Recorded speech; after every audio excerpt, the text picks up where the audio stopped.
Eyes on my display. You say we need a change, and I feel that you mean it. You mean it. But you're so right, we're losing track of time, buying things online, and it's not like we need them. We don't need them. So can we just slow down? The only thing I'll do is lay here next to you. We need to slow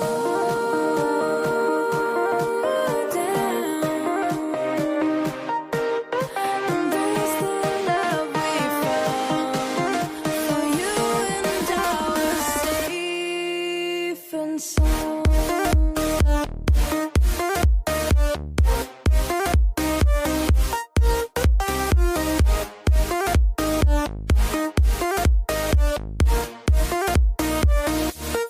And we just slow down.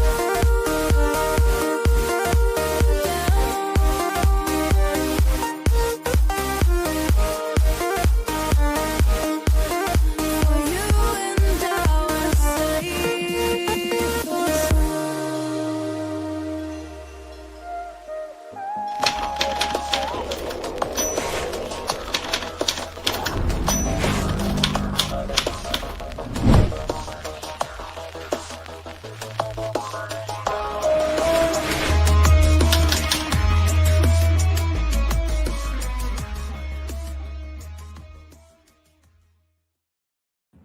Well, good morning, everyone, and how are you?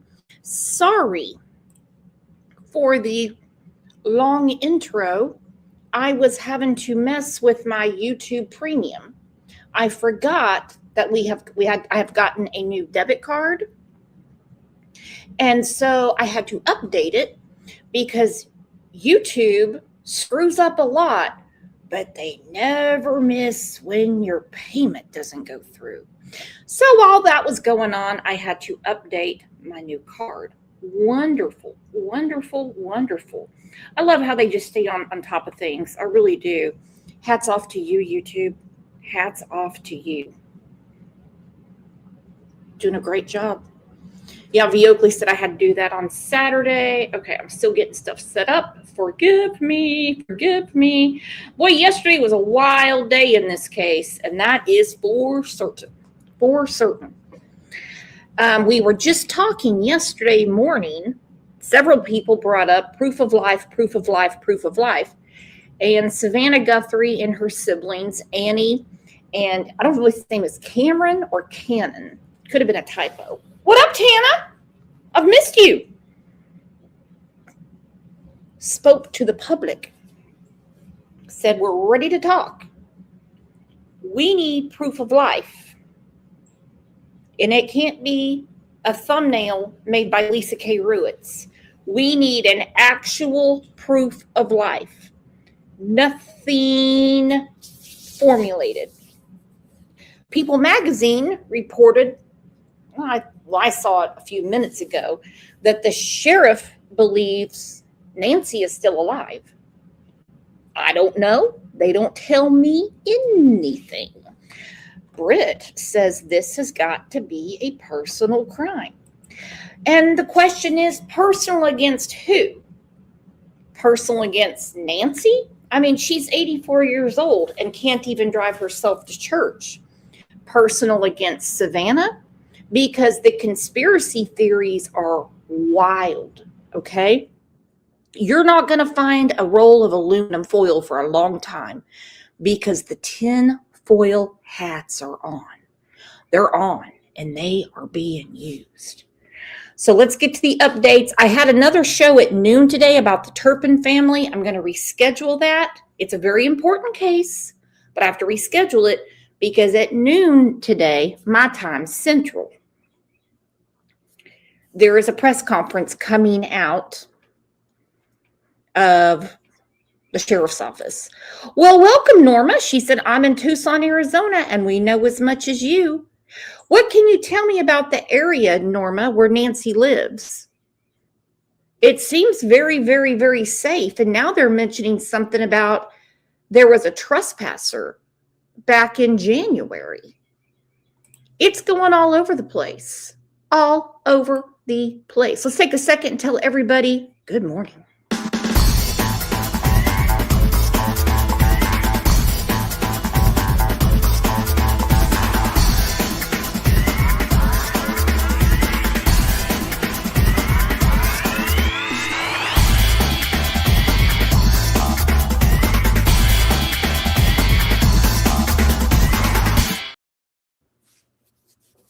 I don't know.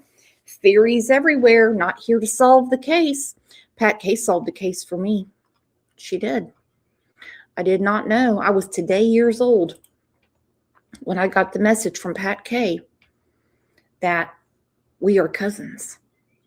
You heard it here first, everyone. Pat Kay and I are cousins. And I'm also part Canadian. So my Jack and Lily shows are going to have a little different feel since now I'm a real Canadian. Good morning, CJ. How are you, Jana? Woo! Let's get to it. A lot went on yesterday. Let's start with the biggie. The police went back. They went back to Nancy's house. I noticed that the police there do it a lot like the police in Tulsa, Oklahoma. Well, actually, let me put it this way. If they go to what's considered a bad area, they'll leave crime scene tape up forever and a day because they don't really care about property values. But if it's in like around the Philbrook, over by Brookside, South Tulsa, they'll put crime scene tape up, and then when they leave, they take it right back down. Because, nobody wants to see that when you got $1 million homes. That's what I think is going on here.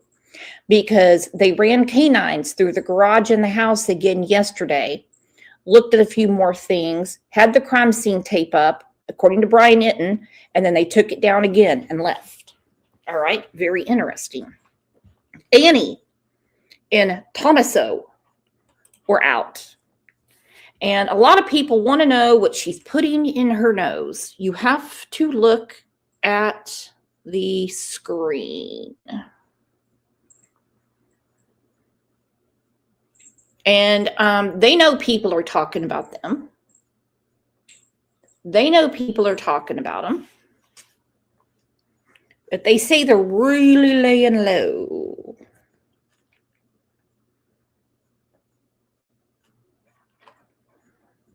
They're really laying low.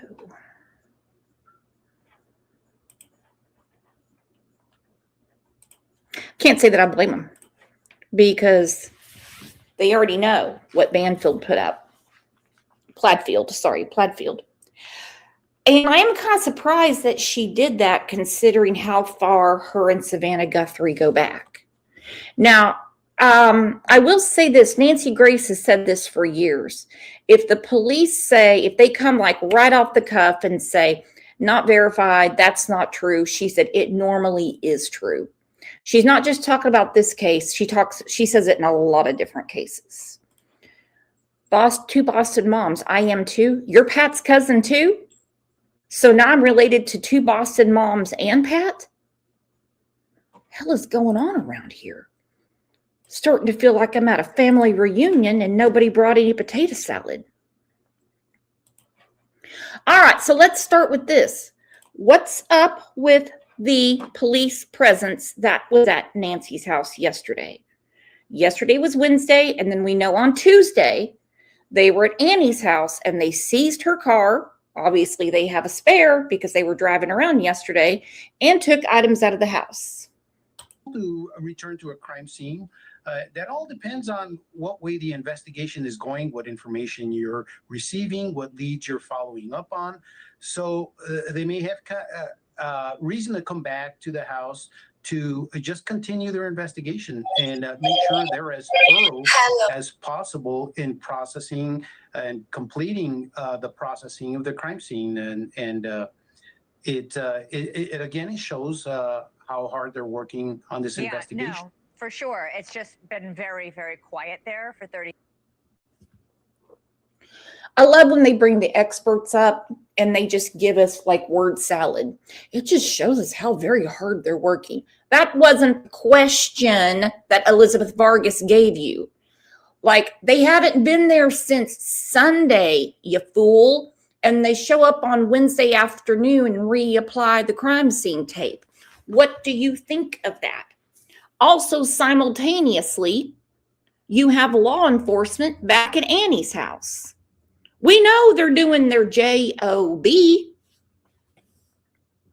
I wish Elizabeth Vargas would just tell that guy, just mute your mic, dude. 6 hours, and to suddenly have this presence, a big presence, suddenly arrive indicates they must have gotten some sort of piece of information that they decided to go back in big numbers. Laura, I want to talk to you a little bit about these ransom notes, these 3 ransom notes. How on, I mean, first of all, we don't know if. Thank you. No, said Brooks. You're Irish now. Study your history. I will start doing some shows about my motherland. I appreciate you bringing that up to me. I certainly will. They're for real or not. And by the way, it's a crime if they're not real, whoever sent them. Can you both, Laura, you first, and then Chief, you second, how do police, how do FBI agents figure out if they're for real, if they're authentic? Well, I think that this is part of how our 88 crime division of our county attorney or DA's office works as the local prosecutor. 88 crime is an anonymous way to report suspicious activity, criminal activity, eyewitness, and it's anonymous deliberately because that provides people who are experiencing fear a way to report what they need to report. You're talking about the tip line. The tip line. And to seek help. That's right. That's right. Thank you so much. So when we talk about a flurry of activity occurring right now, Elizabeth, some of that could be based on tips that are coming into 88 crime. Stupid. Could be a tip. Could be Lisa K. Ruitt's put on her Wonder Woman costume. Could be. Could it be they found something at Annie's house that made them go back to Nancy's house? Could it be that they authenticated the ransom request with specific details in it, and so they had to go and re-verify it? Fucking tip line. God. In a way that the community can support. You just never know when someone might see something expressed and educated by the media, right? They see something on the media and then they notice something and then they report to 88 crime or they report to law enforcement, and it could be the lead that we need. How many tips are you getting? Chief? Yeah, Elizabeth, we are upwards of 200 tips. And just to put it in perspective,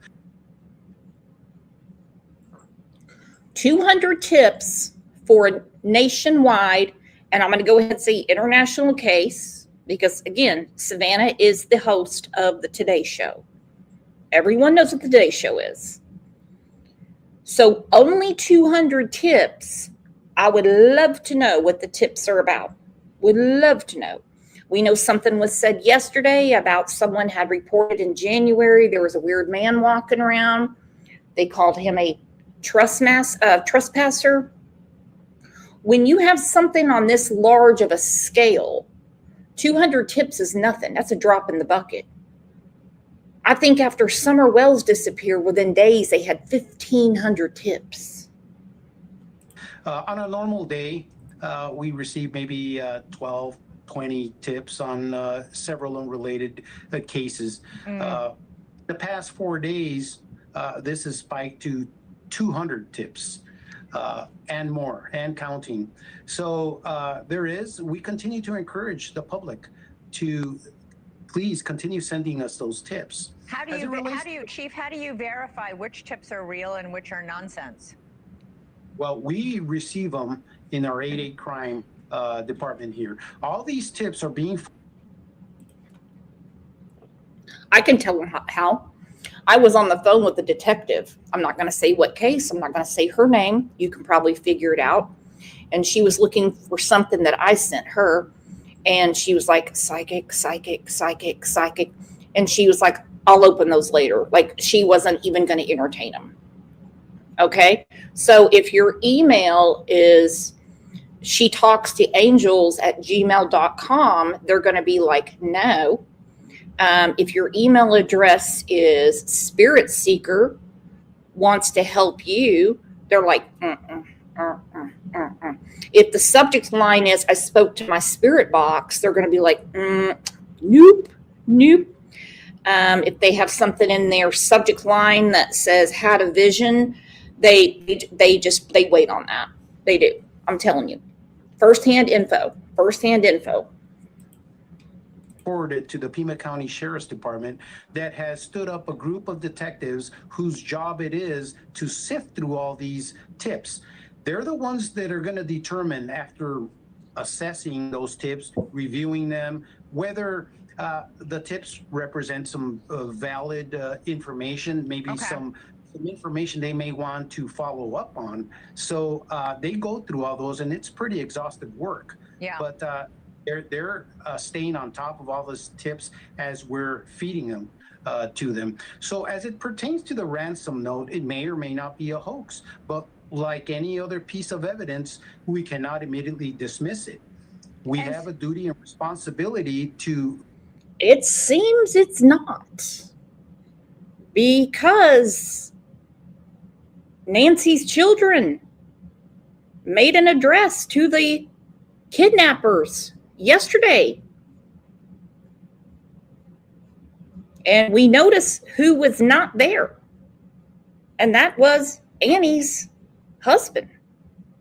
Maybe it was a children only type of thing. We don't want the in-laws involved, because we know that the son doesn't live in Tucson. We know Savannah had to fly in and all that stuff.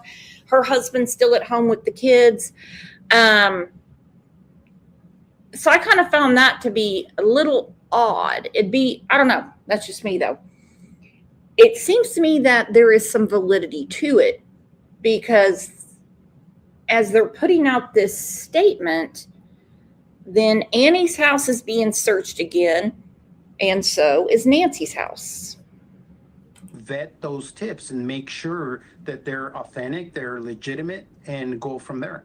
And super quick, Laura, the sheriff yesterday in his public remarks said that they were still, his last real public remarks, he's doing another news conference tomorrow, if not before, that they're still waiting on security camera companies to turn over footage from those cameras. Why is it taking so long in a case this high profile? We had the President of the United States calling Savannah Guthrie today. Everybody, this is getting national attention. It's getting the utmost attention. It's getting the utmost attention.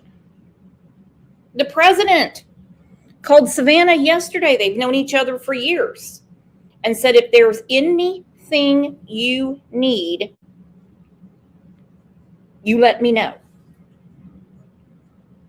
And so that pressure alone would be enough for them to get their shit together real quick. Well, I better get my shit together real quick, because look at that. Nana rocks. Today is her birthday. Everybody, pass around a candle, pass around some cake, because we have to tell Nana rocks happy birthday. It's your birthday today. It's your birthday today. There's a cat licking your birthday cake. It's your birthday today. It's your birthday today. It's your birthday today. There's a cat licking your birthday cake. It's your birthday today.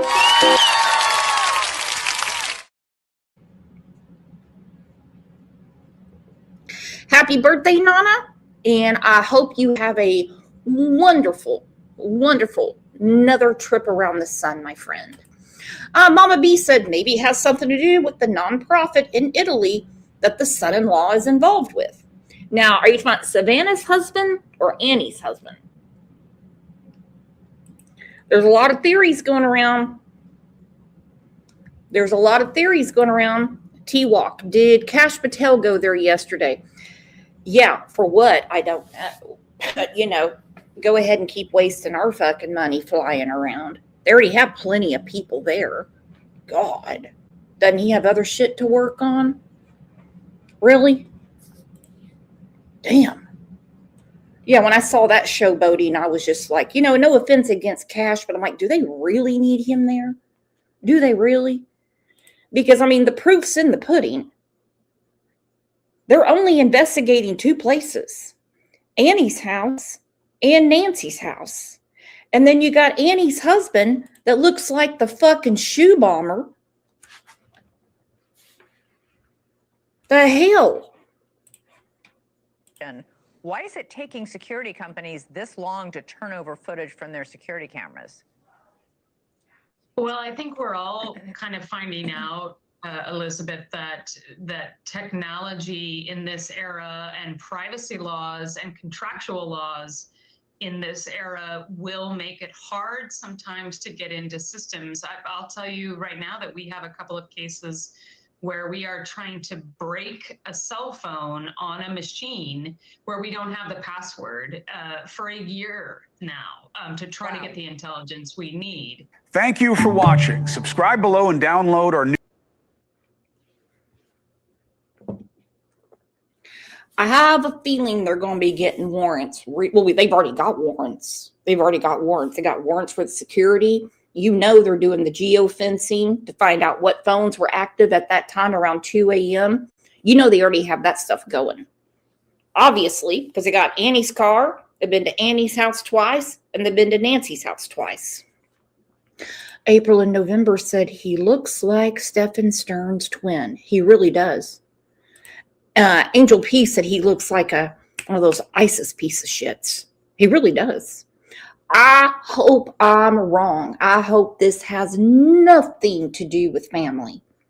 The only saving grace we would have with it being about family would be that would be the best bet that she's still alive. Sophia just gifted 5 Crime Lines and Laws memberships. Who got them? Look at that. Pug Pals. Keeping it real. Marlena, the Pirates, Truth Seeker. You all come out of those bushes and you come say hello to all of us. We do not bite.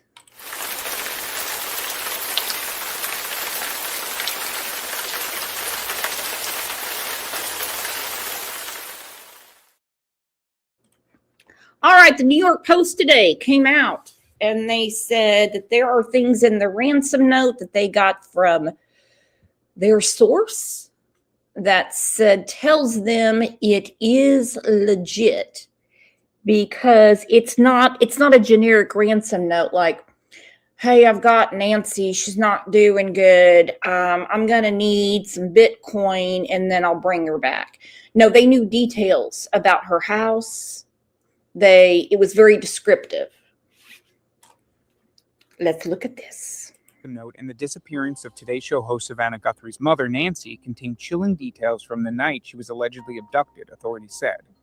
The note, sent to a local Arizona news station, contained details about the 84-year-old matriarch's home near Tucson and what she was wearing on the night of her disappearance, Pima County Sheriff Chris Nanos told CBS News, although he declined to give any specifics. Nanos refused to say whether the note was legitimate or if the details it provided matched the crime scene where drops of blood visible in scene footage from News Nation, as well as signs of forced entry, were found. It was not clear whose blood it was. It isn't clear if the... I think we can all deduce that the ransom note is real. Barbara said Bitcoin can't be traced. Well, don't tell it to Aunt Sherry that was up here trying to educate us on fucking Bitcoin yesterday. I had more comments about Bitcoin yesterday than about the case. I was like, yeah, just let that go in one ear and out the other. Brooks, what about life insurance and inheritance? Wouldn't the family benefit more from her dead than alive? Bingo. Bingo. Yes, she has money. she has money. She has money, that's for sure. Reported note sent to the CBS affiliate in Arizona, which chose not to report the exact contents of it, is the same that was sent to TMZ on February 3rd. The note to TMZ provided a deadline for the ransom payment in Bitcoin for her safe return and implied something sinister would befall Nancy if the towering sum wasn't paid. In an emotional interview on February 3rd, the sheriff became choked up when asked if the operation was still a search and rescue. Do you believe you are still looking for Nancy Guthrie alive at this point? I don't. We're just not going to give up hope. We hope she's out there somewhere. So you still believe this is an active rescue mission at this point? We hope so. According to authorities, a relative made a 911 call around noon on February 1st to report Nancy Guthrie was missing after she failed to show up for a church service. I still do not understand the lag in time. Okay, something else was brought to my attention. I'm with you, Sherry. Sherry Lynn, I pray she's alive too. I pray she is. Well, I mean, 84 years, what a way to go. What a way to go. You know, at 84 years old and the life she has lived, I mean, you would just expect to just one day just go to bed and then you're with Jesus. You know what I mean? But some article I was reading, I think it was New York Post, because the neighbors are talking, and they said they found it very odd that she would get home from dinner at 9:45 p.m. because she's kind of like the lady that has dinner at like 4 p.m. and is in bed at 6. So for her to get home at 9:45 p.m., I think Cinema Shogun talked about it. That they said that something must have been going on to keep her out that long. And I started thinking about it. I'm 50 years old. You tell me I'm going to be out till 9:45 p.m.? No. And these are people that know her. These are people around the neighborhood. And I was reading that and I was like, well, no shit, Sherlock. It's not like they took her to lunch on Saturday and she was home by 1. But they said for her to be out at 9:45 p.m., there had to have been some sort of conversation, meeting, something that kept her out. Something.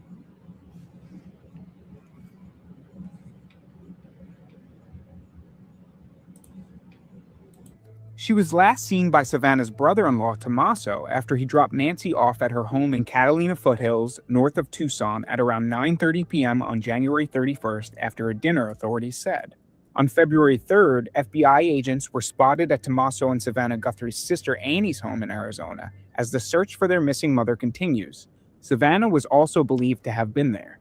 The elder Guthrie was not known to have illnesses such as dementia or Alzheimer's and was of good sound mind. However, she was described as being in not of good physical health.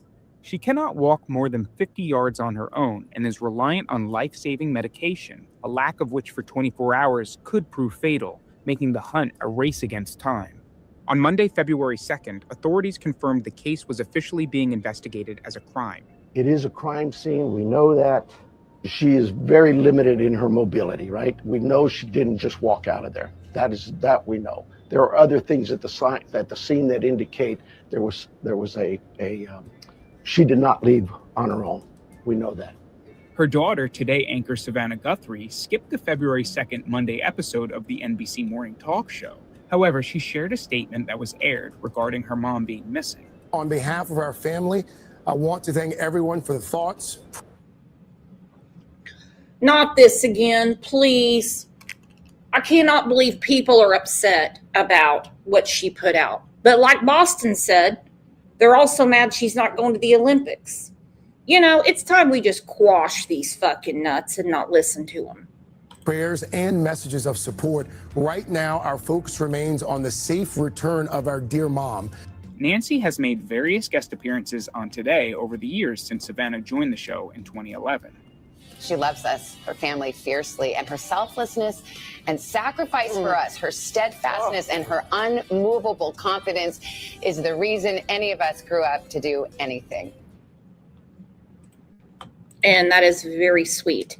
All right, Mama B said, ain't no 84-year-old coming home from dinner at 9:45.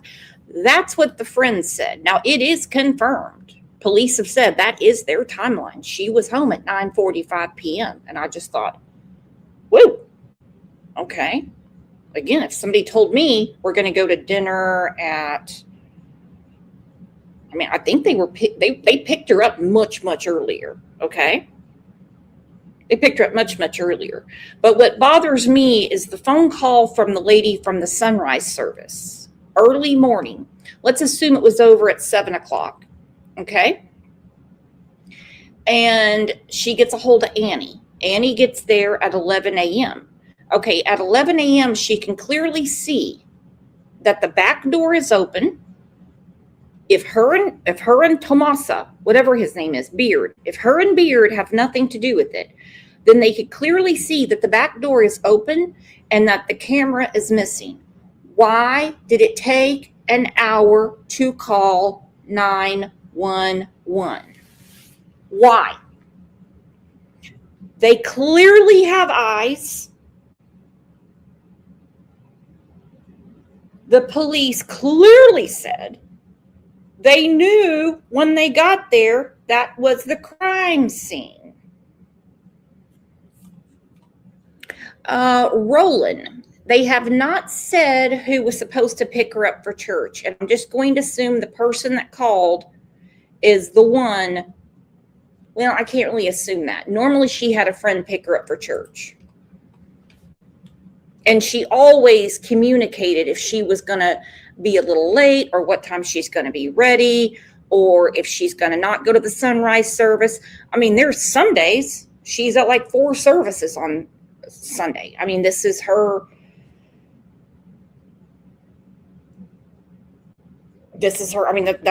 She loved going. She has a car in her garage, but they say she does not drive it. And she didn't drive it because, well, the keys are at the house and the car's at the house. All right, so now we get to it. This broke my heart, seeing this plea yesterday. Now I'm going to play it a couple of times because I want you guys to really look at the difference between Savannah and her sister. I'm just saying, look, I'm not saying Annie did anything. There is a difference in how they plead. Plead the Fifth said, yes, they made a point into saying that she does drive herself back and forth to church. Okay. Lindsay, did she drive? I came in a little late. Normally not, but they said from time to time she would drive herself to church. Tin Edwina said they said she hasn't attended church in a long time. She joins church through Zoom. I didn't hear that at all. So I don't know. Want to get to some breaking news now. Today, host Savannah Guthrie has posted a video on social media. This is the first time we're hearing from her and her family. This just came in. We want to share it with you right now. Let's take a listen. On behalf of our family, we want to thank all of you for the prayers for our beloved mom, Nancy. We feel them, and we continue to believe that she feels them too. Our mom is a kind, faithful, loyal, fiercely loving woman of goodness and light. She's funny, spunky, and clever. She has grandchildren that adore her and crowd around her and cover her with kisses.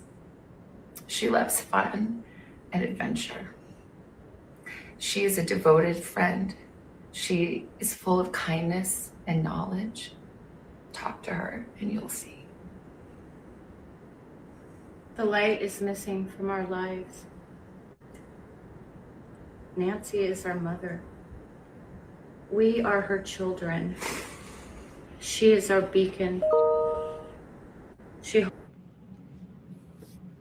Okay, Savannah's trying to keep herself together. She is a bag of shattered glass right now.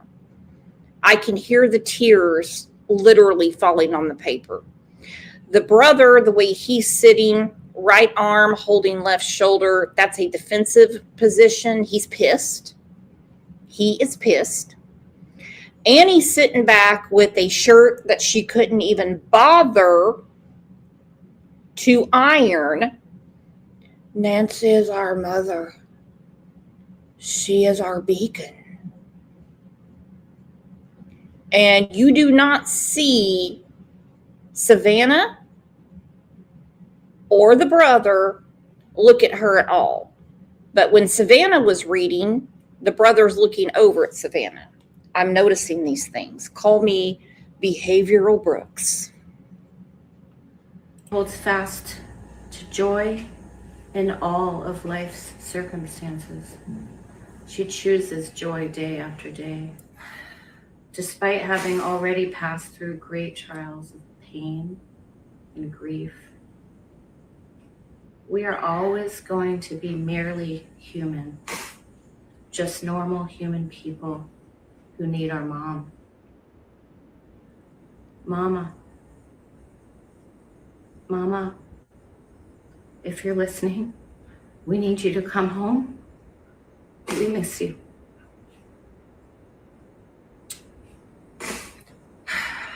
Our mom is our heart and our home. She is 84 years old. Her health, her heart is fragile. She lives in constant pain. She is without any medicine. She needs it to survive. She needs it not to suffer. We too have heard the reports about a ransom letter in the media. As a family, we are doing everything that we can. We are ready to talk. However, we live in a world where voices and images are easily manipulated. We need to know, without a doubt, that she is alive and that you have her. We want to hear from you, and we are ready to listen. Please reach out to us. Mommy, if you are hearing this, you are a strong woman. You are God's precious daughter, Nancy. We believe and know that even in this valley, He is with you. Everyone is looking for you, Mommy, everywhere. We will not rest. Your children will not rest until we are together again. We speak to you every moment, and we pray without ceasing, and we rejoice in advance for the day that we hold you in our arms again. We love you, Mom. Love you, Mom. We love you, Mom. Stay strong. We love you, Mom. We love Okay. Radio God said, I'm not crying, you're crying. That's a lot to hear. That's a lot to hear. Let's see here. I missed some comments. Kimberly Denny said she's in pain. Did they take those meds? All the medicines there, all the medicines accounted for. That's what they said in the first press conference. Let's see. It is heartbreaking. Radio Gods, you're exactly right. I don't know if law enforcement has spoken with Amazon yet. I mean, obviously, if the package was delivered on Monday, they have no reason to. So they haven't mentioned anything about that. V. Oakley, they are all three crammed on the small couch. How should he be sitting? V. Oakley, I'm training myself on behavioral science, you know, kind of like when Lisa K. Ruitz became a paralegal overnight. And so what I said was he's sitting in a defensive pose, meaning he's mad. You need to respect my education, Viocli. I also found out today that I'm Pat Kay's cousin, all right? You need to up the respect game around here a little bit. Love you, V. Mirror, V. All right, let's get back to what Annie was saying. All right, here we go. An adventure. She is a devoted friend. She is full of kindness and knowledge.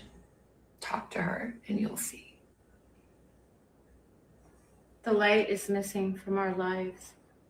I'm going to break this down. The light is missing from our lives. Okay. Now look at Savannah's face. She looks like she could throat punch a bitch right now. Nancy is our mother. Nancy is our mother. We are her children. She is our beacon. She holds fast to joy in all of life's circumstances. She chooses joy day after day. Despite having already passed through great trials of pain and grief, we are always going to be merely human.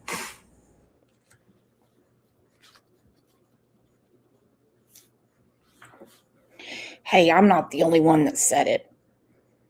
But when the poet laureate of Tucson, Arizona, in the wrinkled ass shirt and greasy hair goes, but we are all just merely human.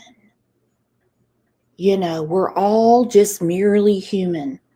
You know, like the people that go around and say things like, we all bleed red. We all bleed red. We're all the same. We're all the same. Okay, well then they can bleed red in the fucking jail. They don't need to be bleeding red by me. Shut that right now.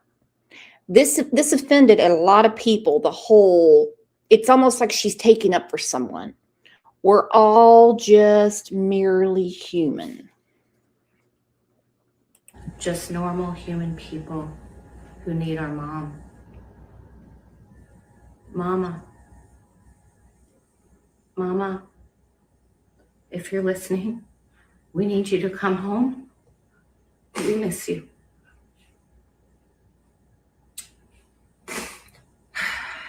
Our mom is our heart and our home. She is 84 years old. Her health, her heart is fragile. She lives in constant pain. She is without any medicine. She needs it to survive. She needs it not to suffer. We too have heard the reports about a ransom letter in the media. As a family, we are doing everything that we can. We are ready to talk. However, we live in a world where voices and images are easily manipulated. We need to know, without a doubt, that she is alive and that you have her.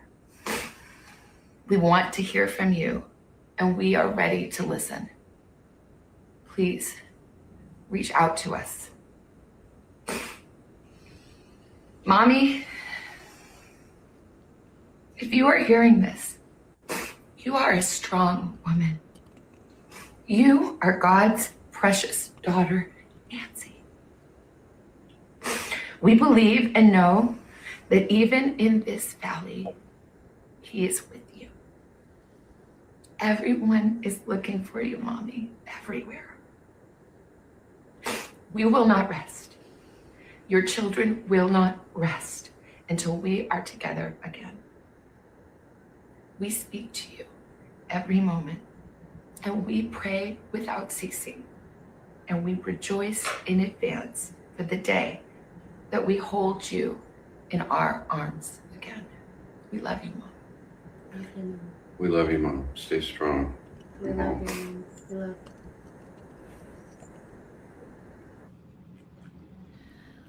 A powerful family's plea. That is the first time that we are hearing from Today host Savannah Guthrie and her sister and her brother. The mommy hit me in the gut. Just Me said, yes, she's talking to Angel P, and her blink rate is crazy. Well, now here comes V. Oakley going, now hold on, Susan. They're sitting there on that tiny little couch. How else is she supposed to blink? Go ahead and put in there for V that you're studying on the internet just like me and Lisa K. Ruitz. A plea to bring her mother home, specifically talking to whoever out there may have her or have information, and also a heartfelt message to their mother, who they adore and love, and say that she is the center of their family. You can tell just by their emotion that they are torn, but they are trying to do their best to send a message out to whoever needs to hear that. Again, this is someone who has been in the media, Savannah Guthrie, for decades. This is the first time that she has to now talk about her own mom 4 days after she went missing and is now reported kidnapped. And all this new information coming in, the family trying to sort it out and deal with detectives and the FBI and the news reports that are circulating, some that may be true, some that maybe not true, a ransom note that is circulated as well. But again, that was the first time that we heard from the family in that social media post, and we played it for you in its entirety, and we'll continue to do that throughout CBS News 24/7 as the search for Nancy Guthrie continues. So we'll continue to follow this breaking news story and bring it to you just as soon as we get new information and just as soon as it's warranted.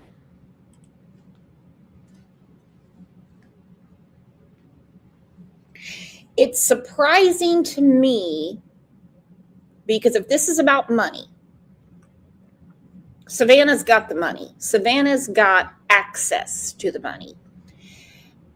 Did the FBI request that all three siblings do it? Because, see, the brother just showed up yesterday, but we didn't know all this was going to be going on. Did they request all the siblings be there? Obviously, this is something that they put together. It does surprise me that they didn't have Savannah do it by herself, because if this is truly just about money, they're going to want it from, they need Savannah's attention. You know, she's got the money, or she has access to piles of it.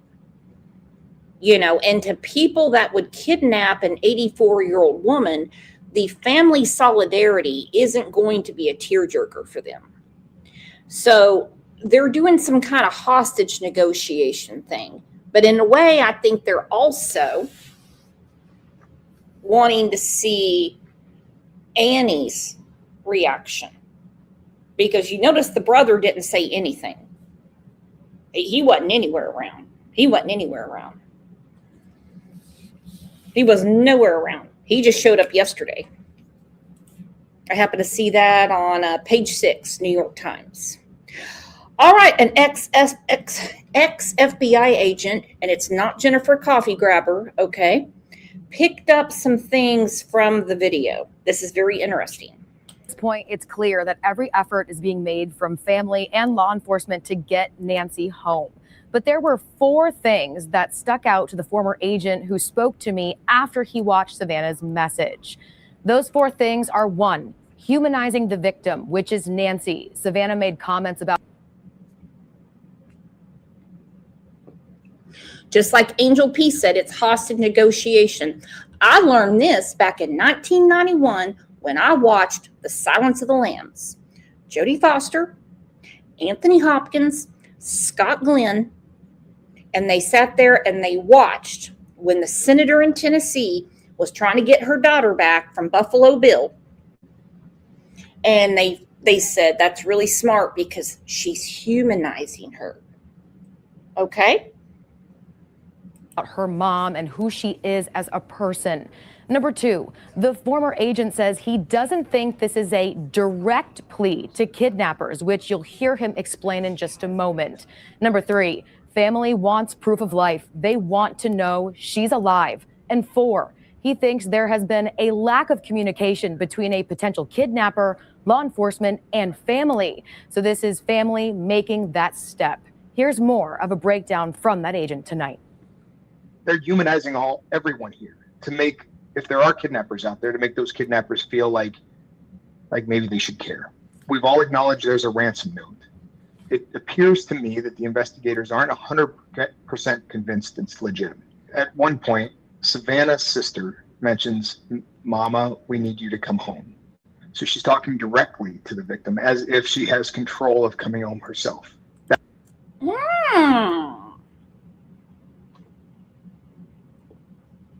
Interesting. So this is an ex-FBI agent that said when Annie speaks directly to Nancy, she is making it sound like she has control to come home herself. Did anyone pick that up? They did not mention that in Silence of the Lambs. I have to hear that again. So she's talking directly to the victim as if she has control of coming home herself. That was interesting to me. It seemed to leave the door open a little bit for this not to be a kidnapping. That former agent added that he feels there is not an open line of communication right now. Yes, there was a possible ransom note, but he says he thinks this video from Savannah and her siblings is a plea to open up those lines of communication with the kidnappers. Live in the newsroom tonight, Stephanie Dupre reporting for Air.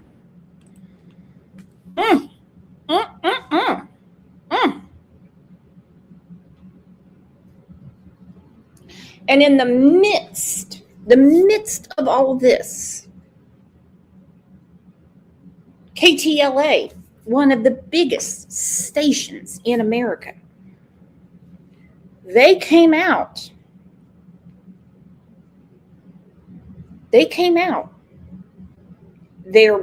I'm talking their prime time spot, their biggest advertisers. And they dropped this bomb that Savannah Guthrie's brother-in-law is the prime suspect. I was like, whoa. Moment first at 6:30 as the search intensifies for the... They're not running with Plattfield's info. They also got someone to verify it. Okay? Old KTLA is not gonna get sued for running with what a podcaster has to say. 84-year-old mother of Today's Show host Savannah Guthrie. An unnamed law enforcement source claims a family member is now a prime suspect in her disappearance. KTLA's Mary Beth McDade live in the newsroom with the latest on a rapidly developing story tonight, MB.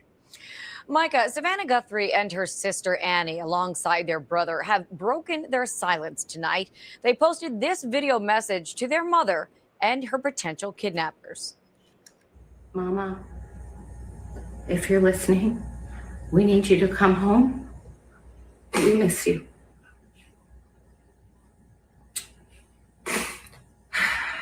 Our mom is our heart and our home. She's 84 years old. Her health, her heart is fragile. She lives in constant pain. She is without any medicine. She needs it to survive. She needs it not to suffer. We too have heard the reports about a ransom letter in the media. As a family, we are doing everything that we can. We are ready to talk. Well, the search for Nancy continues tonight. There are conflicting reports over whether her son-in-law is a person of interest in her disappearance. Now, just a short time ago, there was a flurry of police and FBI activity at Nancy's Tucson home. It appears they collected some evidence, and now many have left. There are blood drops on the doorstep of Nancy Guthrie's Tucson home, and the Pima County Sheriff says there are obvious signs of a break-in. He believes the 84-year-old mother of Today's Show anchor Savannah Guthrie was taken from her home against her will in a possible kidnapping. Deputies were seen searching an area behind Nancy's home today. Nancy was last seen Saturday night by her daughter Annie and her son-in-law, who dropped her off at home after dinner. Her family reported her missing when she didn't show up the next day for Sunday church services. Journalist Ashley Banfield is revealing that authorities are looking at a possible person of interest. Critical line from this high-level law enforcement source was that the son-in-law may be prime suspect at this time. She's talking about Annie's husband, one of the last people to see Nancy alive. I was also told that the car belonging to Annie Guthrie, that's Savannah's sister, Nancy Guthrie's daughter, had been towed and taken into evidence. Ashley says sources have also told her about what happened to the home's Nest cameras.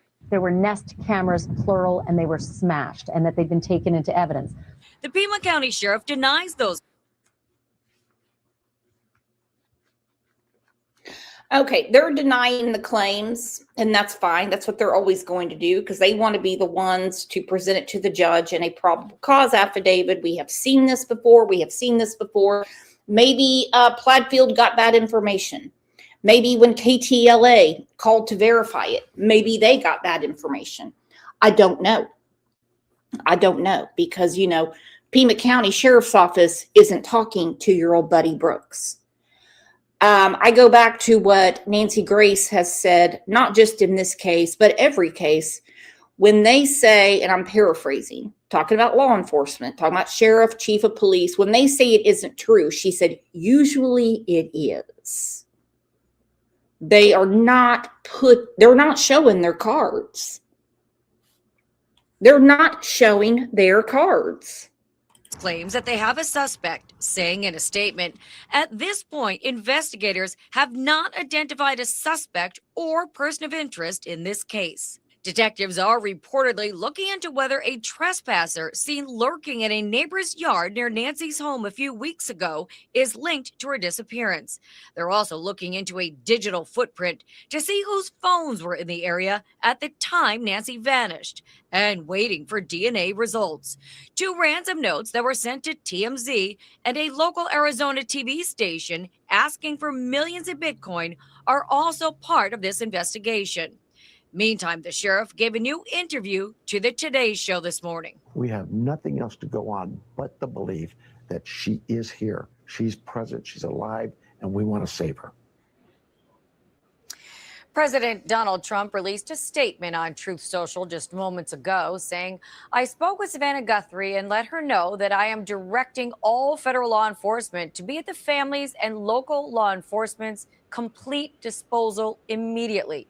We are deploying all resources to get her mother home safely. The prayers of our nation are with her and her family. For now, reporting live here in the newsroom, Mary Beth McDade. We'll send it back to you in the studio, Micah. Mary Beth, thank you. Woo! Woo! I just couldn't imagine if it is the son-in-law, why he would kill her. And remember,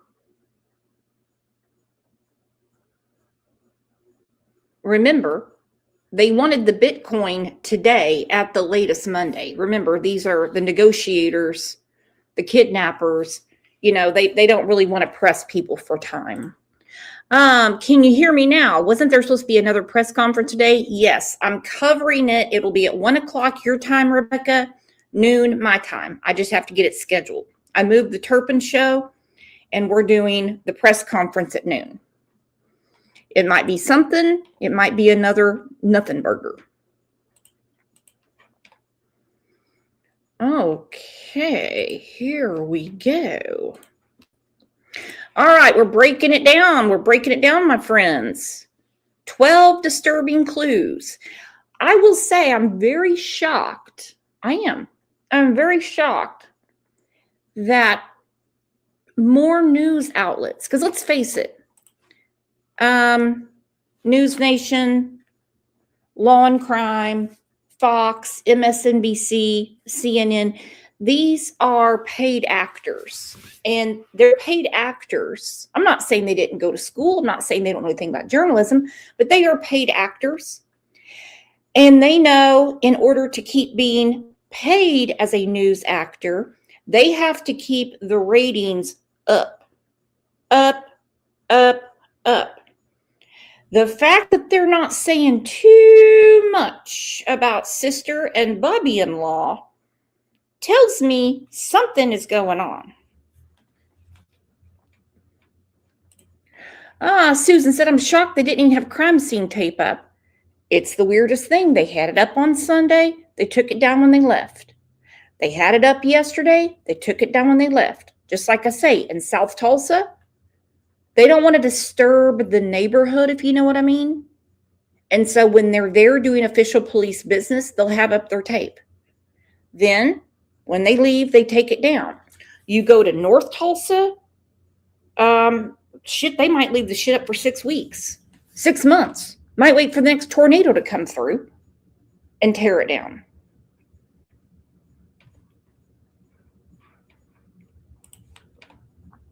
Discovery on the front steps of Nancy Guthrie's home. Blood. The 84-year-old mom of Today Show anchor Savannah Guthrie vanished late Saturday night. And now, as accusations are spiraling on social media, the sheriff in Pima County is firing back, calling claims false information.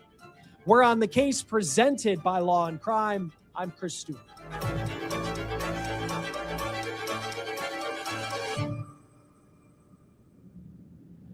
Hey guys, real quick before we start this episode of On the Case, which is one of the most watched shows on YouTube. I've said it once. I've said it a million times. I'm really getting tired of saying it. You never wear black with blue unless you have a proper tan. Sylvester Stallone can pull it off. Okay, there's people that can pull it off. When you do not have a proper tan, you cannot wear navy, blue, and black. For the millionth time. My eyes can't. I need to talk about our partner and sponsor, Morgan & Morgan, America's largest personal... Nope, not today, Satan. ...late Saturday night. Federal agents say that they are looking over cell phone and digital data, trying to find her. They did say they're looking over cell phones, plural, and it's unclear exactly whose phones they're analyzing. Now, this is new video I want to show you. This is from News Nation, and this is what looks like blood found on the front steps of Nancy Guthrie's home near Tucson, Arizona. And you can see there does appear to be blood on the front steps of the house. You might look at this and say it appears to be the amount that someone might lose if they have like a serious bloody nose. Britt said dark brown and black never go together either, in my opinion. Unless you're a black dude. 50 Cent wears that combination and it looks just fine. But then again, he has on a gold tie too. Rita said Savannah is holding hands with Annie. Where? Where did you see her holding hands with her sister? Because yesterday they were crunched up on that little couch and she was scooted up on the edge and had her hands in her lap. And also, it's different when you put yourself in front of a camera as opposed to what goes on behind closed doors. But I see exactly what you're saying, Rita. Very good observation. But the Pima County Sheriff, they won't confirm this information and whether this was actually blood related to the case of Nancy Guthrie and what may have happened to her in the middle of the night between Saturday and Sunday when she did not show up for church. Now, the sheriff will confirm that they were able to find DNA that they submitted to a lab. They won't say what that DNA was, whether that DNA was blood, but they say the DNA does belong to Nancy Guthrie. Now, there's also another potential piece of evidence missing from Nancy's house that we'll talk about here in just a moment. Nancy, a white female, 84 years of age, 5'2" medium build, powder blue. After 2,200 hours as of yesterday. Nancy has high blood pressure, pacemaker, and cardiac issues. So what you're hearing there, that's the newly uncovered audio of what a dispatcher said when the call. Okay, my question is, and only Angel P can answer this for me. We don't know if the blood is significant or not. We do not. How long with her heart congestion, her cardiac problems, how long can she go without her maintenance medication, as they call it? I got that from Angel P because, well, She's a real nurse. She's not a Google nurse like Lisa K. Ruitz. So I'm wondering, how long can she survive without her medication? Because she's taking it for a reason. And also, Savannah mentioned how her mom is in pain all the time. And she does take pain medication, but all the medication is accounted for. All the medication's accounted for. How long can she go without medication? They have not said what she takes, but how long can she go without it? Okay, Walking Dead. I would think not long, but I don't know. I'm not a doctor or nurse. You can be anything you want. You can be anything you want on the internet, Jocelyn. Look at Lisa K. Ruitz. She's a crime solver. She's a detective. She's a paralegal. She's a victim's advocate for people in jail.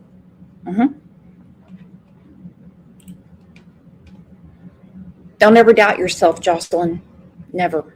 All went out that Nancy Guthrie was missing on February 1st. We hear that dispatcher mention that Nancy Guthrie has a pacemaker, she has high blood pressure, and she has cardiac issues. You remember the sheriff of Pima County said she's incredibly sharp mentally, but physically she has some limitations where she wouldn't be able to walk 50 yards on her own. Now the pacemaker, that also is a very key part of this story because it's helping put the timeline together of when Nancy may have been taken from her home. Now, as a reminder, the sheriff said that Nancy was taken against her will in the middle of the night. They say when they walked into her house, they realized what they were dealing with was a crime scene and that she did not leave that home willingly, that someone. Okay, question, and I'm asking my friends in chat. I'm asking my friends in chat. Police said as soon as they got there, they knew they were at a crime scene. Why did Annie not realize something was wrong? Why did it take so long from sunrise service when Annie got the call? She got there at 11 a.m. and she didn't call till noon. Her mother cannot walk 50 feet without being helped. Okay? She has to have a walker. She has to have a cane. She has to grab onto something. Okay? The minute the police got there, they said, this is a crime scene. What did she do for that hour? What did she do for that hour? And this is their timeline. I'm not speculating. Walking Dead said, I can be anything I want. You better effing believe it. When I come on the show tomorrow, you better believe it. I'm going to be the first 150-pound ballerina that's 50 years old you've ever seen. I'm going to have me a tutu on and everything, Jocelyn. I'm going to take videos of myself. Yeah. Never let it get you down. Must have come in there and taken her from that home. Now, Fox News Digital says that the pacemaker that Nancy Guthrie had, that is synced to her Apple Watch. And the watch was still on the charger near her bed when deputies arrived at her home the next day. They also say they have her cell phone, which was found at her house. They have her cell phone. They have the watch. If I knew that my mother was not at the sunrise service and I get to the house and I see exactly what the police saw and I see that the back door is open, for one, I would not want to be in that house for fear that somebody's in the house. It would have been an instant beep, beep, beep. 911, what is your emergency? Fuck my life. I just got a call from my mom's church friend. She didn't go to service this morning. I'm here. I was here last night. Everything was fine. Now the back door's open and the house it looks like something's happened here. And there's blood on the front doorstep. That did not happen here, my friends. And that pacemaker, according to this Fox News Digital report, synced to her watch last at around 2 o'clock in the morning Sunday. So here's what we know when it comes to the final time that anyone had seen Nancy Guthrie. And it brings us back to Saturday night. Law enforcement says it was between 9:30 and 9:45 in the evening that Savannah Guthrie's older sister, Nancy Guthrie's daughter, Annie, dropped Nancy off at her house after they had had dinner. Now, Nancy lives alone in this home north of Tucson, Arizona. Now, we don't know much about what happened next. Deputies were called at 12:15 in the afternoon on Sunday after Nancy didn't show up for church. She is very much a devout churchgoer. So when she was a no-show Sunday morning, that was a major cause for concern. The sheriff says that Nancy's family was first notified that she was missing around 11 o'clock in the morning on Sunday. We do believe that Nancy was taken from her home against her will, and that's where we're at. So Okay, Rebecca said, I'm not convinced Annie did anything. It could just be poor judgment. You're right, Rebecca. It could just be poor judgment. Pilo's mom, has it been reported that anyone brought her home?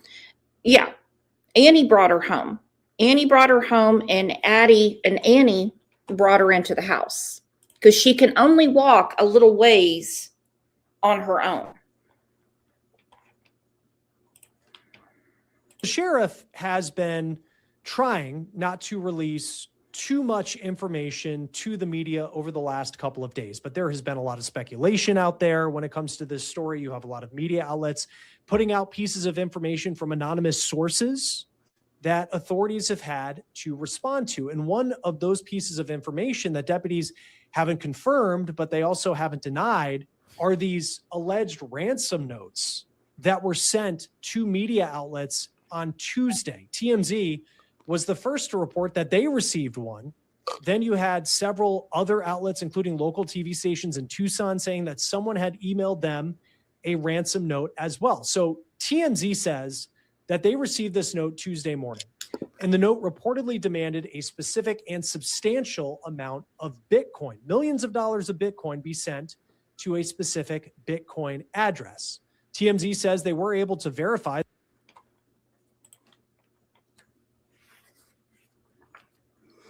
You all know Aggie that's in here from time to time. She was in here for a long time and then she came back. Everyone knows Aggie. She's been around forever. Similar situation happened to her, but she's not missing, where somebody was asking her for a lot of Bitcoin in order to save a dog.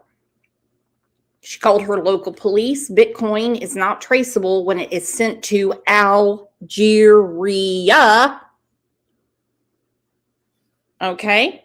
Our friend Uli had a similar situation about a month ago. A lot of money. She's got her money back. So these Bitcoin scams, that the Bitcoin address was real. And they also say that the note gives a deadline for the money to be sent and what TMZ calls an element of or else. So the sheriff's office posted this on social media in response to the amount of talk about these ransom notes, these alleged ransom notes that were being sent out to the media outlets. And this is what the sheriff had to say about it. Quote, "We are aware of reports circulating about possible ransom notes regarding the investigation into Nancy Guthrie.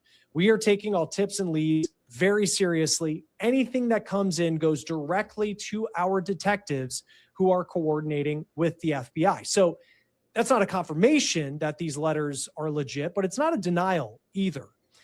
And then you have this morning, the Today Show reported that the ransom notes were not substantiated. TMZ also claimed that the note had specifics about an item that is specific to Nancy Guthrie. So that's one part of the story. We'll see what else comes. Mau Mau said Annie didn't take her mom back home. It was the son-in-law.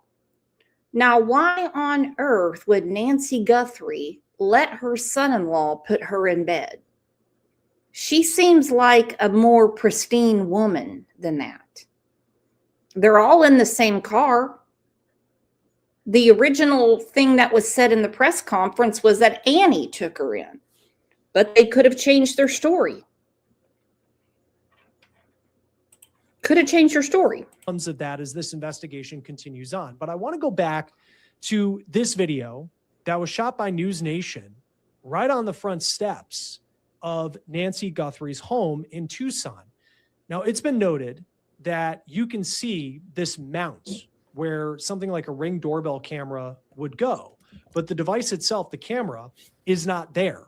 And it's unclear if that camera had been set up before the abduction or whether it was taken down by someone who potentially abducted Nancy Guthrie, or was it a piece of evidence taken by law enforcement? It's interesting that the sheriff would not answer that question when he was asked at a news conference.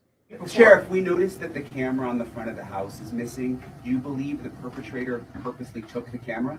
Don't know that. We're looking into that as well. I do want to note, though, and anybody who has a Ring doorbell camera knows this, if she did have a working Ring camera, she would have an account that records on that camera, and then it gets sent up to the cloud. Deputies say they have Nancy's phone. The FBI says that they are analyzing phones, plural, but it's unclear whose phones they're looking at. In terms of what the FBI is doing, we are providing the following support. Primarily, it's analytical and technical support in the following ways.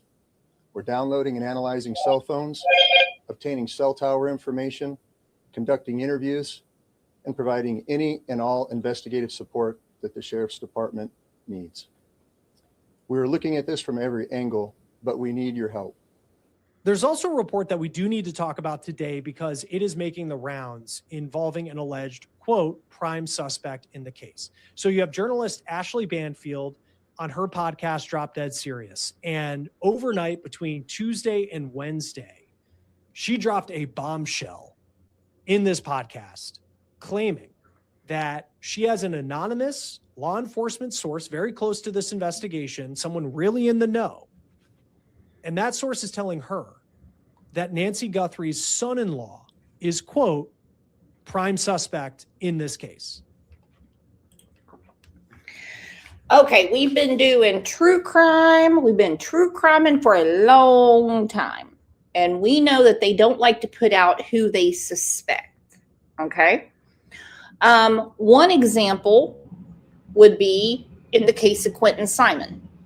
They were adamant that everyone's cooperating and that they don't know that a crime has been committed. They don't know. They denied everything about Lilazy. Then boom, they said she is the only suspect. I have no doubt that he might be on their suspects list now, but remember that can change with further investigation. And Holly, I agree. The nesting cameras, her phone is there. Okay, her phone is there. What other phones are they looking at? Okay, what other phones could it be? Let's see. I think I missed something. I missed a comment. I apologize. Curious Country Girl. What a cool name. I was just watching 48 Hours, and the insurance company would pay more if it was an accident rather than just a sickness. And that is true. And that is the reason I am super careful when I walk around here, because I'll be damned, DT driver gets double the amount because I have an accident. Now, that source also reportedly told Ashley Banfield that the back door of Nancy Guthrie's home was found wide open. Remember, you have blood on the front steps of the house, which law enforcement, they haven't really given any information about that. And then you have the back door to this home wide open. Banfield also says that sources reportedly tell her that blood was found inside the house. And on top of that, she claims that law enforcement have impounded the vehicle belonging to Annie Guthrie, who is Savannah's older sister. And remember, she was the one who saw Nancy Guthrie last because she was the one who dropped her off after dinner Saturday night between 9:30, 9:45.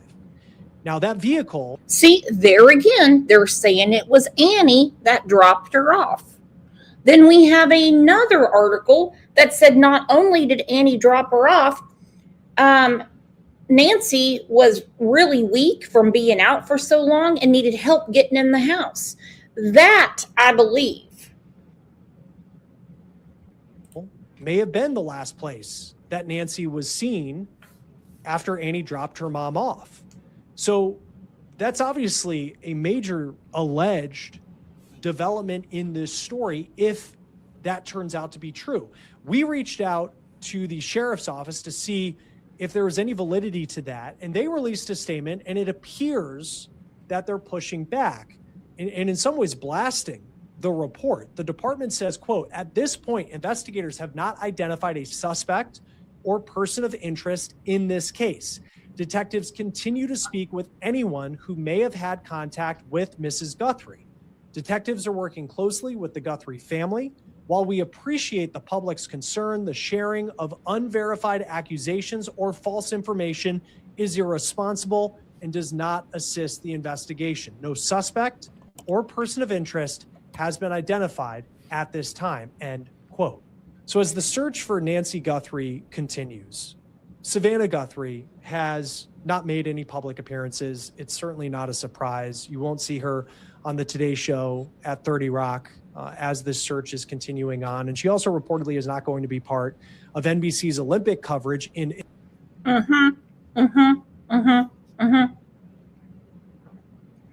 And the chick they got to fill in for her isn't going to be as good. I can tell you that right now.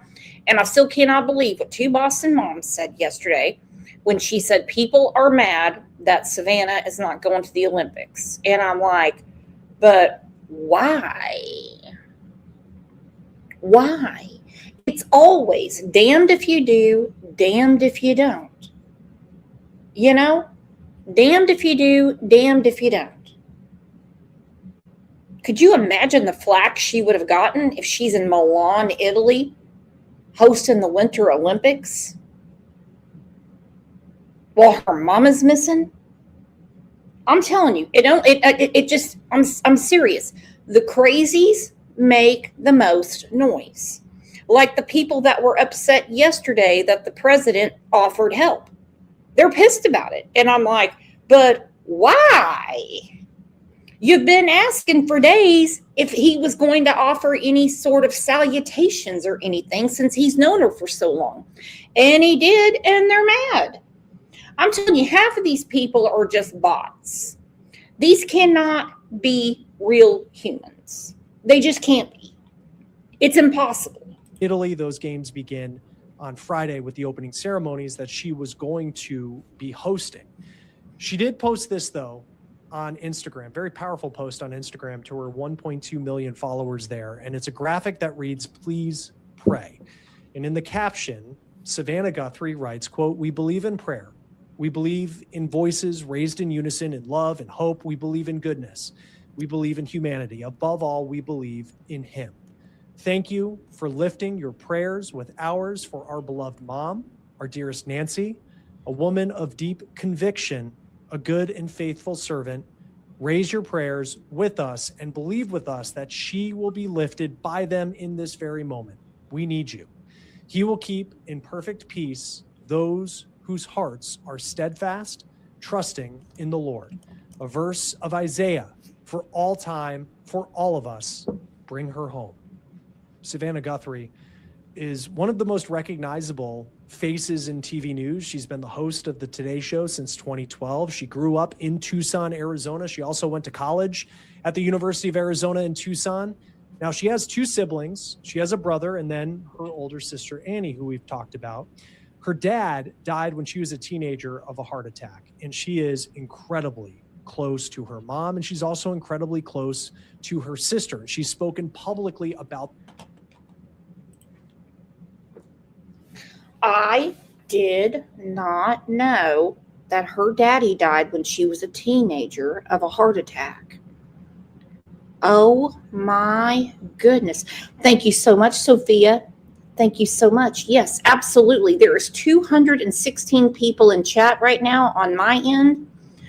Please hit the like. Please hit the like. Love you, Rebecca.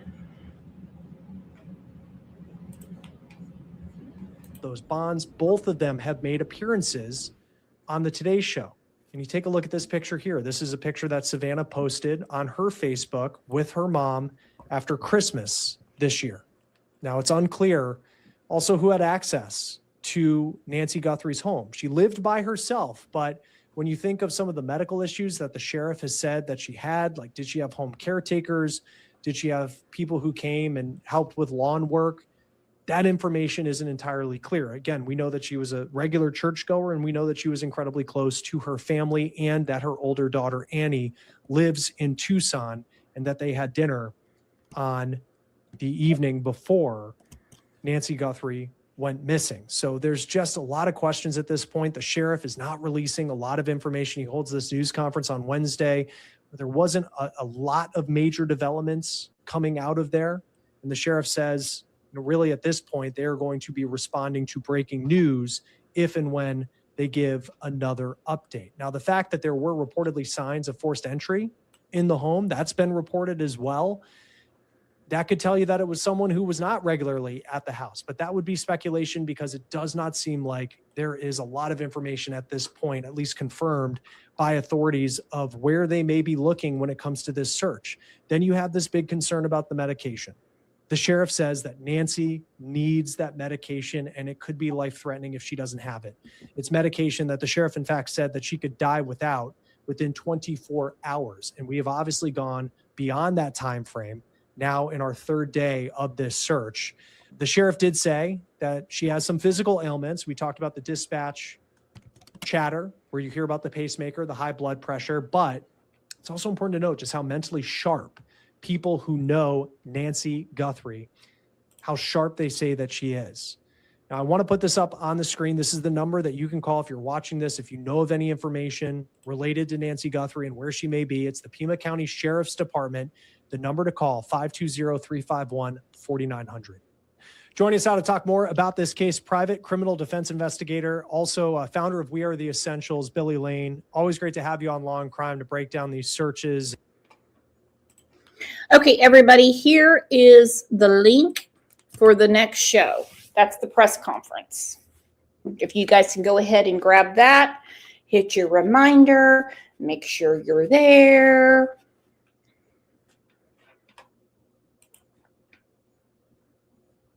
And where we're at this point, for Nancy Guthrie, we're now, 3 days, 3+ days, since she was last seen and has been missing. What's some of the evidence that sticks out to you at this point about where law enforcement may be looking? I think the fact of the crime scene, that's where it all starts at, her home. Did the person have access to the home? Was there forced entry based on some reports I'm seeing? They're saying there was forced entry into the home. Did she know this person? Did she open the door for them? So all those clues are going to add up, and the fact that there is blood on the scene, we're assuming that it's more likely her blood, but there again, she might have injured her captor, and this may be a situation of some type of self-defense. These are very complex, and I think the most important thing here is that the police department is trying to keep information in-house about what's going on so they can keep the case, in-house so they understand the facts, because as the facts gets out here, then everybody's going to know it. So they won't know who's actually involved and who's not. Yeah, and it seems like it's a tough challenge for law enforcement because you have so many media outlets covering this story, and there's so many different anonymous sourcing from within law enforcement, it appears, coming out and putting stories out there. So the sheriff, having a tough time there. The forced entry part of it, if that's true and there was forced entry, because if there was no forced entry, you might look at that and say, okay, this is definitely someone who knew her, had been to the home, knows how to get in the house. How does the fact that it appears, at least from some of these reports, that there was forced entry in the home, how does that impact who you look at as an investigator? Well, I mean, it really depends on how smart this person is. They may know her, created a forced entry. There are so many scenarios. Okay, so we have the Beard and Annie angle. We know that there was a trespasser at one of the neighbors not far from Nancy's house a few weeks ago. Look at that, McSporin. Thank you.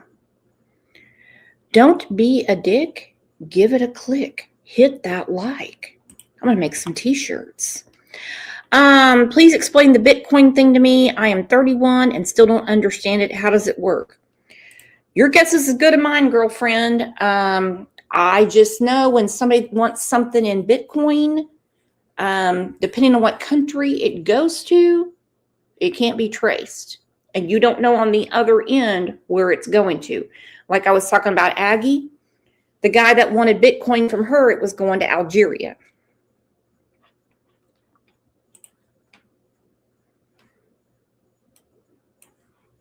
This guy kind of looks like Ernie. Man, that's weird. He kind of looks like Ernie.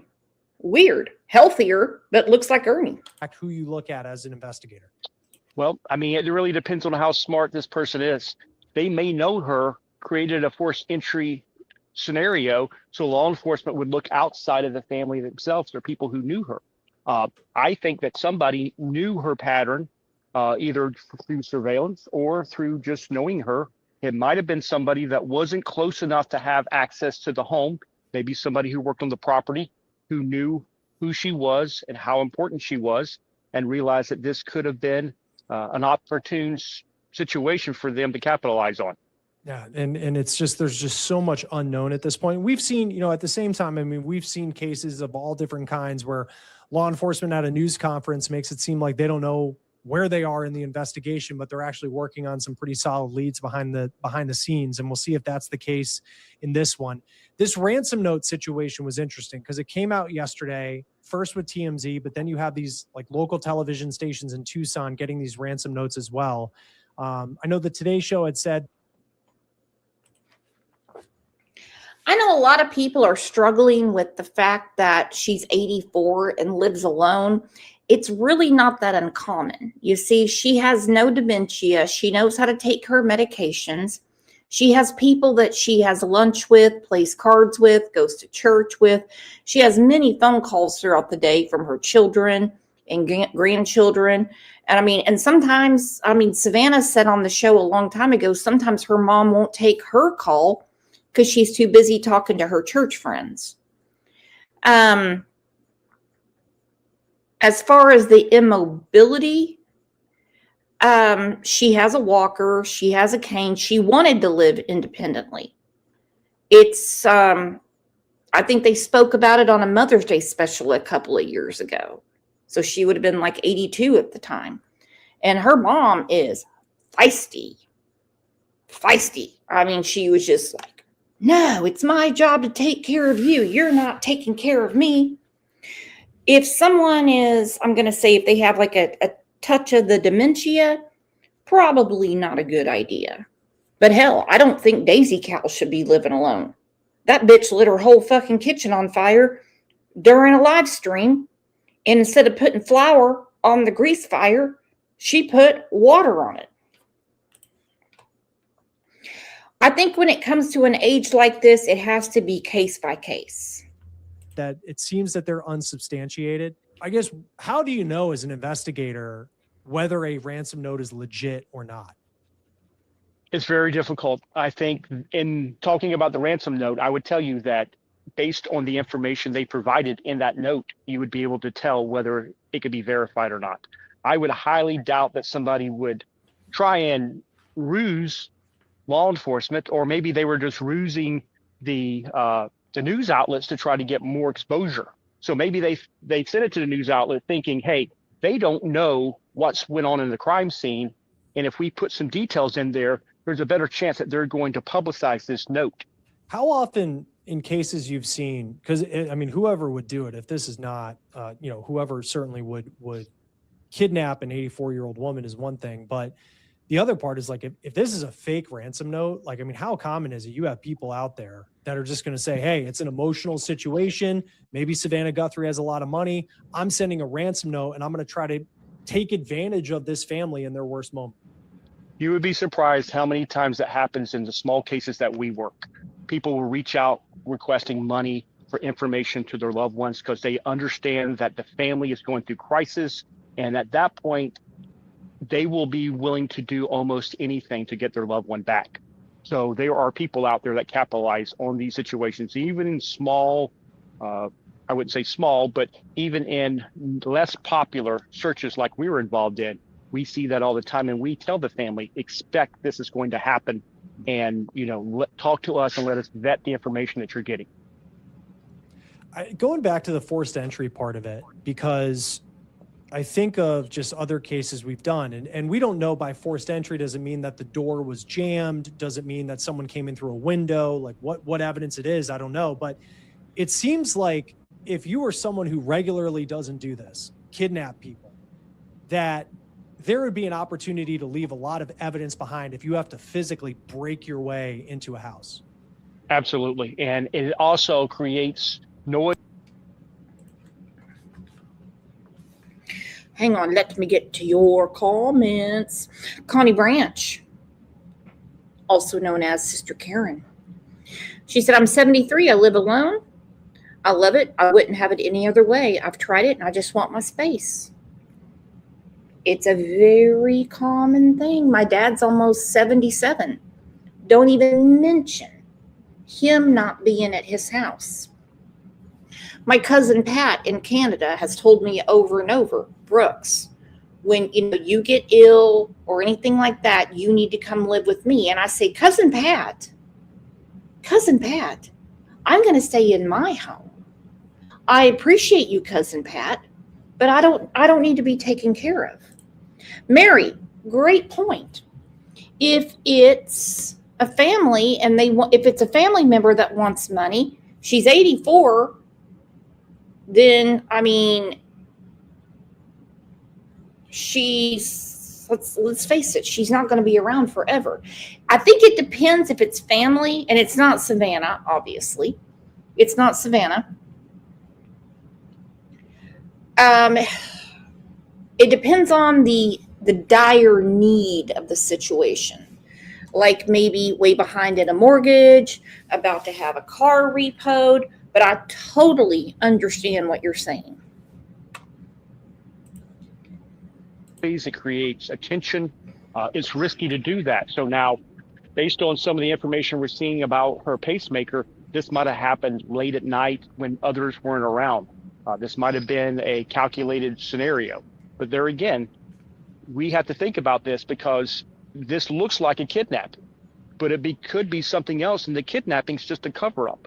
This could have been an intent to harm her for retaliation about something, and it's all covered up by a kidnapping, or the whole kidnapping portion of it could be totally unfounded because somebody decided to try and capitalize on some money from a situation they're not even involved in. And we have those hackers. You have people on the internet who looks at these scenarios that are out of this country who are trying to get people to put money behind a bad situation. And like I said, we see that at our searches almost every time. The pacemaker part of it, and I don't know a ton about pacemakers, but I know there was a report out there that the last time it synced with her Apple Watch was like 2 in the morning on Sunday. And if that's the case, does that mean that someone would have potentially known that the Apple Watch was connecting to it? Or is that something where the pacemaker, I guess, would disconnect if it's not around the Apple Watch? Because pacemakers in a lot of ways they're constantly taking in information, right? Like if they don't have a track on the pacemaker, would that mean that somebody could have potentially turned it off or known how to do that? I'm not familiar with the inner workings of a pacemaker, but I am familiar with electronic devices. I did computer forensics for quite some years, and I will tell you. Okay, let's talk about this. Virginia Woolf. Who's afraid of Virginia Woolf? Virginia Woolf said if you kidnap someone, you would need to know about them. It seems personal. If this was about money, just only money. They could have robbed her right there. They could have taken credit cards. They could have taken cash she had. She was never without cash. They could have robbed her. There was nothing she could have done about it. Nothing. Nothing at all. But like you said, when you kidnap somebody, it's very personal. And that was in the FBI briefing too. Susan said they just qualified for a home loan. I don't think that. Well, you can qualify for a Lamborghini. If you're not making the payment, you become disqualified real quick. And they're going to come get your shit. It's just like your Apple Watch. If you leave your Apple Watch at home, it's going to send you a notification it's been disconnected. And we're praying that's exactly what the scenario is. She was just separated from the phone and she's still in good health. But there again, even if she's not in good health, that pacemaker should still be communicating with that phone. So either way, I think it's just a distance thing and not a bad situation we're praying. You know, it's easier said than done. And I know you're in the business of finding people when they're missing, you know, and you think of where she is, Tucson, Arizona. It's not like she was living in a mountainous region off the grid. She's in a relatively decent sized city, metropolitan area, just, you know, regionally in that part of the country. When it comes to like license plate readers, different sorts of electronic monitoring devices that law enforcement may have, like what type of access could law enforcement have to technology that could help them in this case if they are following leads and they just aren't letting us know about it? So as a law enforcement officer, the first thing I'd want to do is do a tower dump of the cell phone tower. I want to know every phone that was connected to that tower during that period of time. Now, if the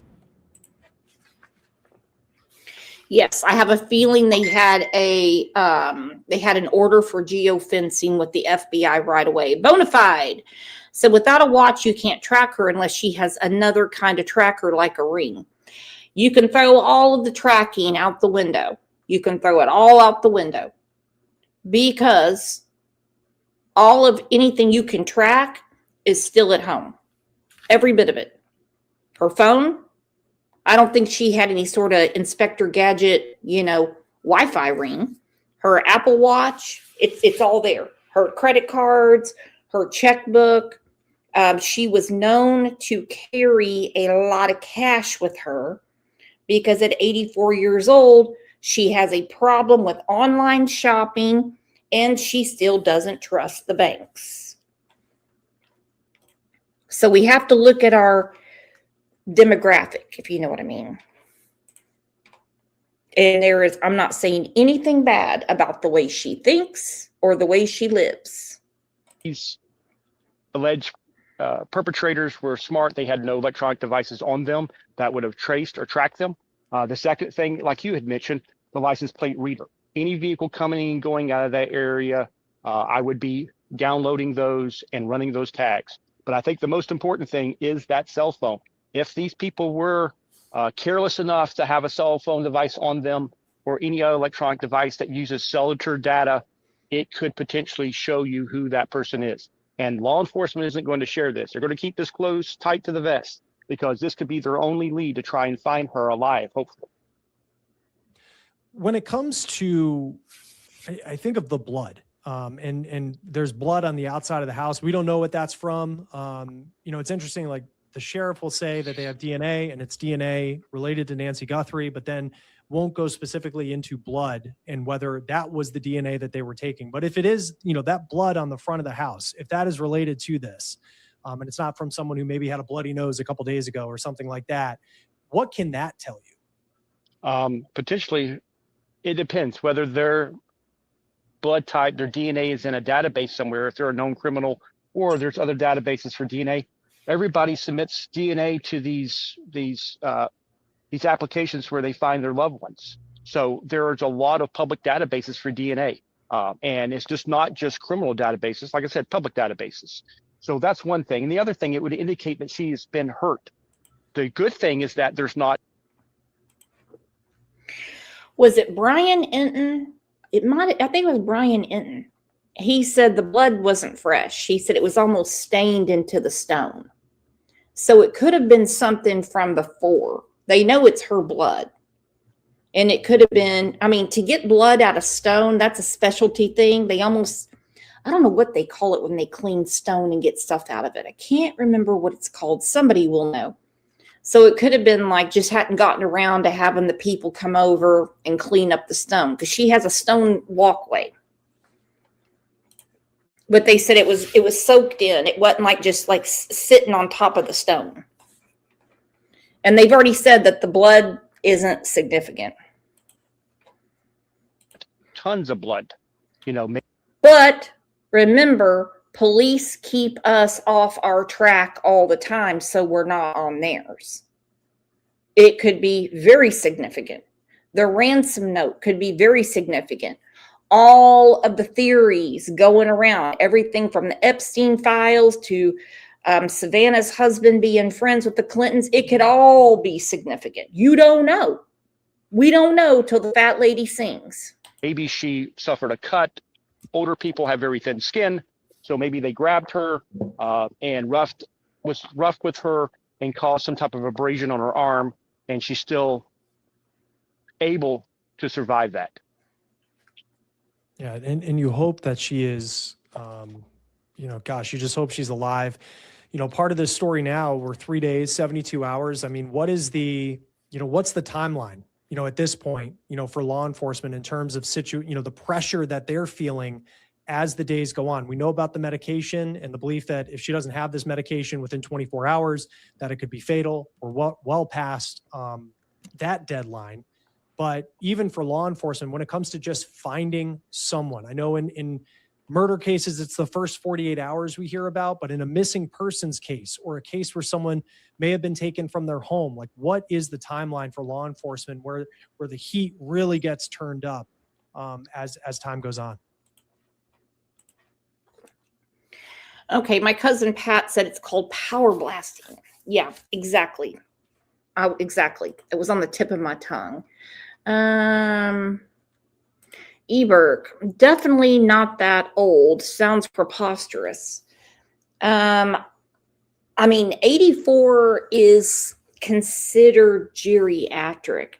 Have you seen McDonough's live? No. How can I watch McDonough's live when I'm talking to all of you? Okay. And I get my cliff notes about Chris McDonough from my cousin Pat. But thanks for being here. First 48 hours is a great standard. Get in there, try to find them as soon as you can. Anything after that you need, and I am highly surprised based on the reports that I've seen that they pulled back the search and recovery teams to try and locate her, because honestly, there's a possibility, and we've seen it in our cases. We've recovered 2 homicide victims before where they were disposed of. So I'm praying that that is not the case in this scenario. But the fact is that it happens. Where are you going to take an 83-year-old lady? Where are you going to maintain her at? Is this a kidnapping? Is this something bigger than a kidnapping?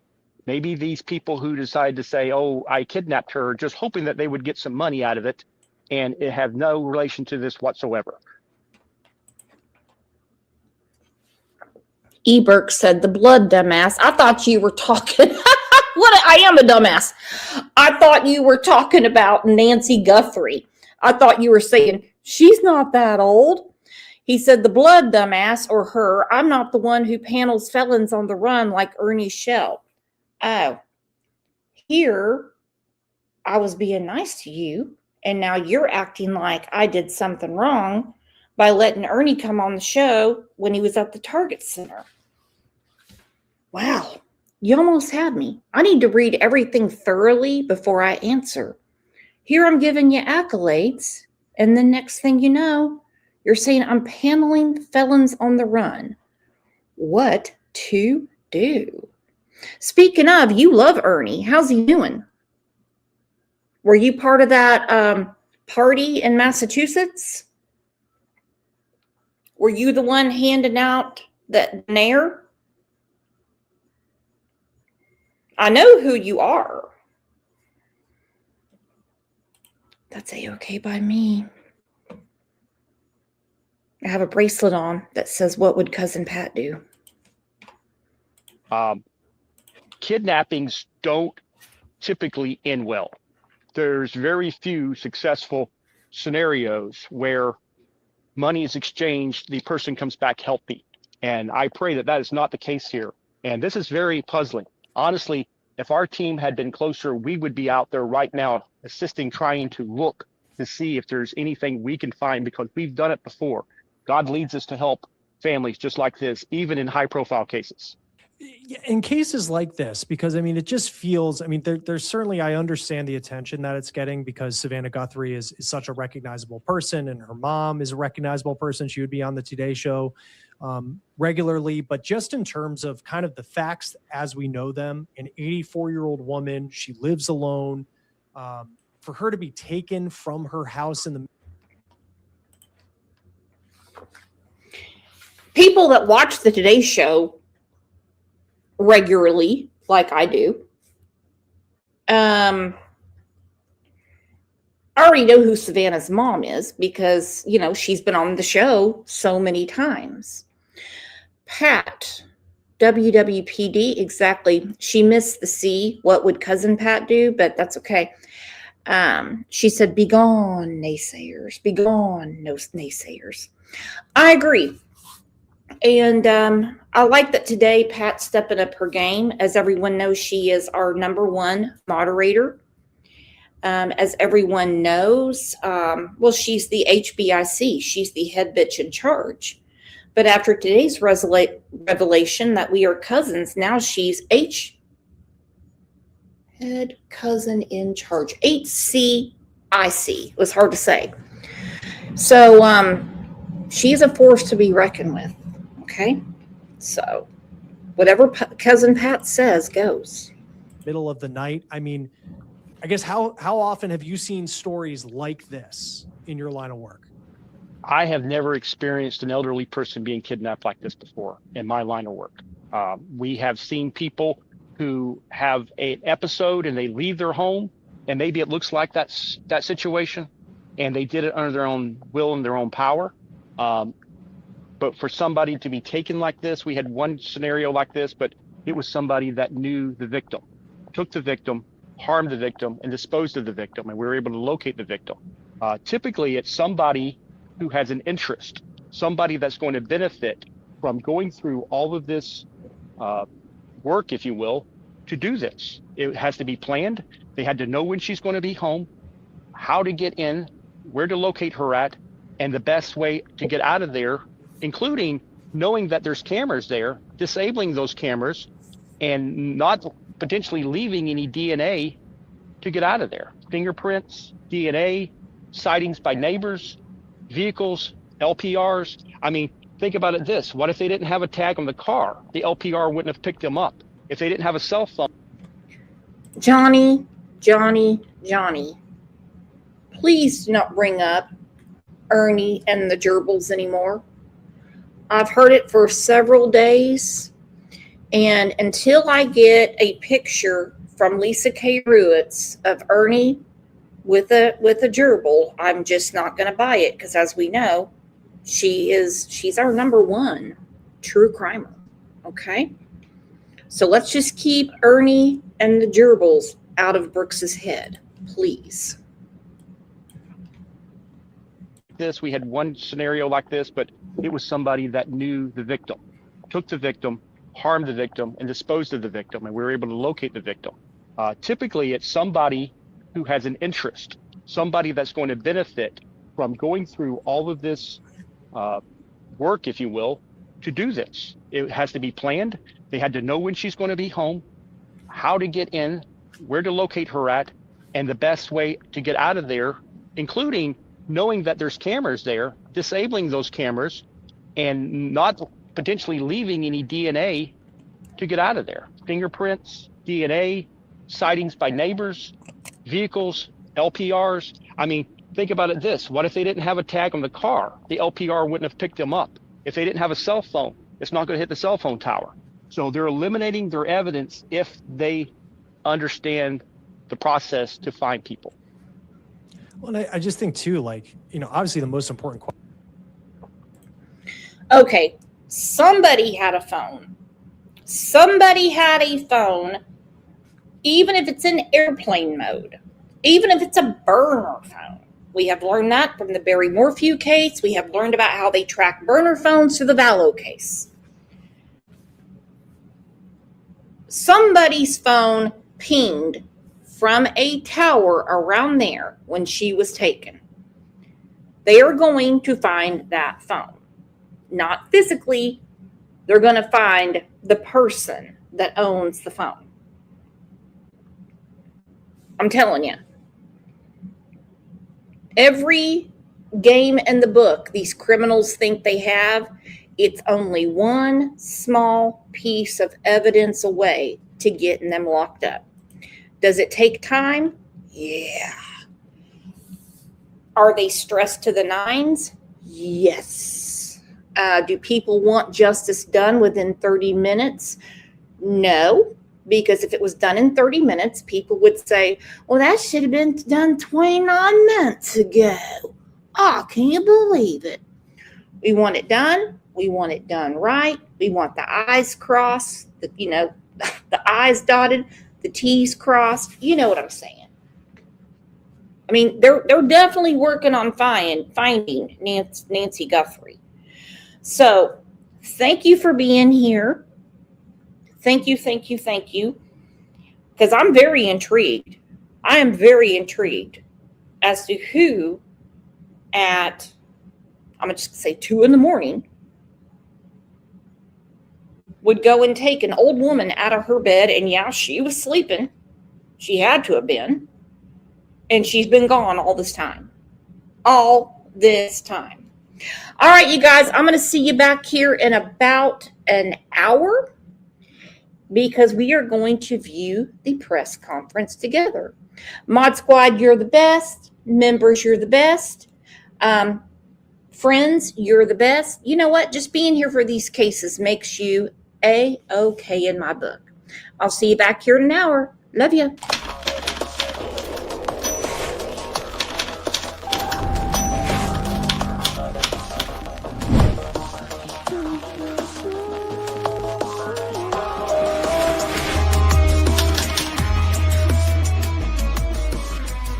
We were on the run, rocking around the clock.